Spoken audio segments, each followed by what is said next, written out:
विधानसभा में इस मामले को उठाते, विधानसभा में इधर उधर की बातें कर रहे हैं। राजेंद्र राणा को कोसना है, अगर राजेंद्र राणा को कोसने के लिए सुजानपुर के लोगों ने चुना है तो रोज कोसो। मैं तो 25 साल से संस्था के माध्यम से लोगों की मदद कर रहा हूं। अगर उन्होंने ये बात कही है, हाँ मैंने भी सुना है कि मुख्यमंत्री पर लगातार टिप्पणियां करते हैं, कटाक्ष करते हैं, तो शायद उनको ये नहीं पता कि हम लोग भारतीय जनता पार्टी के वरिष्ठ प्रवक्ता भी हैं और अपोजिशन में भारतीय जनता पार्टी होने के नाते जो सत्ताधारी पार्टी है उसमें कोई कमियां होंगी या लोगों के साथ कोई नाजायज करेंगे तो उन मामलों को हम लोग नहीं उठाएंगे तो कौन उठाएगी। अगर मुख्यमंत्री ने प्रदेश की जनता के साथ 10 गारंटियां देके झूठ बोला तो हम उसका क्या उन बातों को उठाएं ना। मुख्यमंत्री ने महिलाओं के साथ 1500 रुपया देने की घोषणा करी और झूठ बोला, नहीं दिया गया, तो क्या उस बात को ना उठाएं।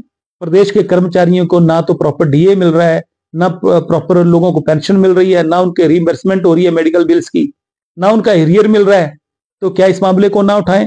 प्रदेश के ठेकेदार तबाह हो गए, क्या उस बात को हम ना उठाएं। प्रदेश की जो है अर्थव्यवस्था पूरी तरह तबाह हो गई, 40,000 करोड़ कर्जा पिछले 3 साल में ले लिया, तो क्या इस बात को ना उठाएं। प्रदेश पूरी तरह कर्जे के दलदल में डूब चुका है, तो इन बातों को ना उठाकर क्या मुख्यमंत्री की तारीफ करना शुरू कर दें। मुख्यमंत्री ने पूरा खजाना अपने मित्रों पे लुटा दिया, मित्रों के अलावा उनको कोई नजर नहीं आता है, तो क्या विधायक साहब ये चाहते हैं कि हम लोग अपना मुंह बंद कर लें।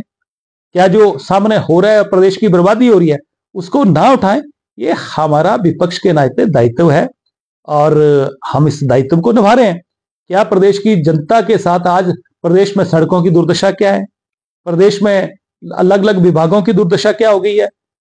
पूरा पैसा ठेकेदारों को जो मिलना था, हिमाचल प्रदेश में जो पैसा डिपॉजिट का था, सेंटर से आया था, उस पैसे को ठेकेदारों को पेमेंट होनी थी कि उन्होंने बेचारों ने काम किया है, उस पैसे को सीधा डाइवर्ट जो है वो सैलरी हेड में किया जा रहा है ताकि कर्मचारियों की सैलरी दी जा सके। तो प्रदेश में तो पूरी तरह तबाही मची हुई है, तो विधायक साहब चाहते हैं कि हम अपना मुंह बंद रखें क्या।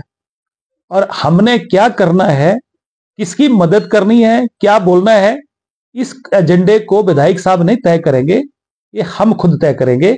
आज प्रदेश की जनता परेशान है, प्रदेश के नौजवानों के साथ धोखा हुआ है, हम इस बात को उठा रहे हैं।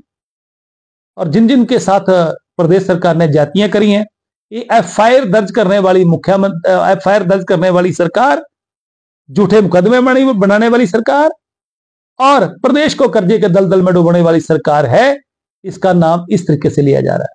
प्रदेश पूरा हिमाचल प्रदेश शांतिप्रिय प्रदेश है और इस प्रदेश में जिस तरीके से ये पुलिस का बल का गलत इस्तेमाल कर रहे हैं, मैं समझ सकता हूं कि इस पुलिस बल का इस्तेमाल जो है वो चिट्टा जो फैल रहा है, इसको रोकने में लगाना चाहिए था।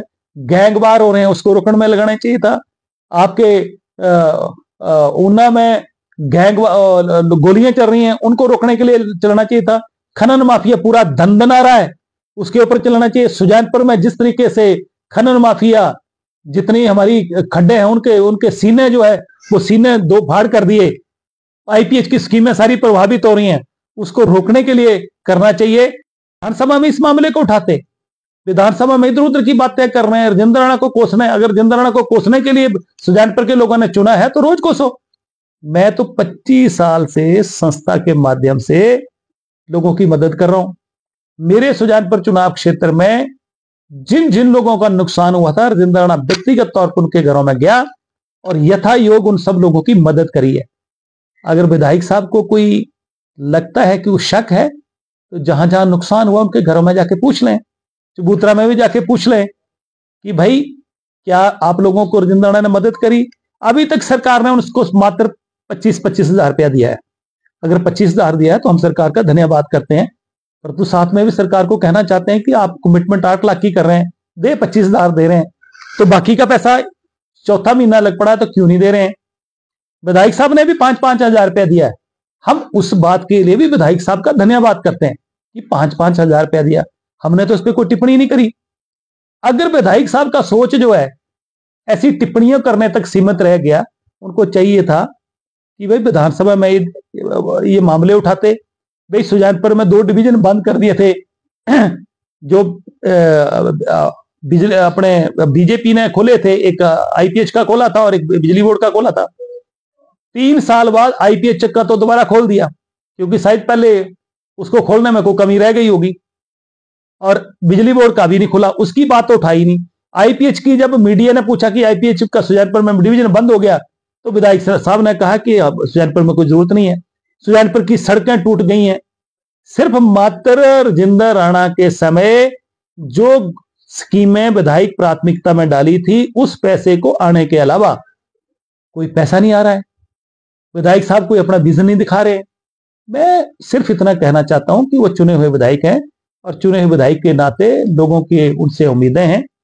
उन्होंने तो सारे के सारा एमएलए फंड जो है वो सॉइल कंजर्वेशन को दे दिया, जो कि पंचायतों के वीडियो के माध्यम से पंचायतों के प्रधानों के पास पैसा आता था, लोग मिलकर उसको पैसे को खर्चते थे। वो पैसा मुझे जो जानकारियां मिल रही हैं कि वो पैसा इसलिए दिया गया सॉइल कंजर्वेशन को कि अपने लोगों को, अपने परिवार के लोगों को, अपने रिश्तेदारों को ठेके वहां से सीधे तौर पर दिए जा सकें। ये हो क्या रहा है?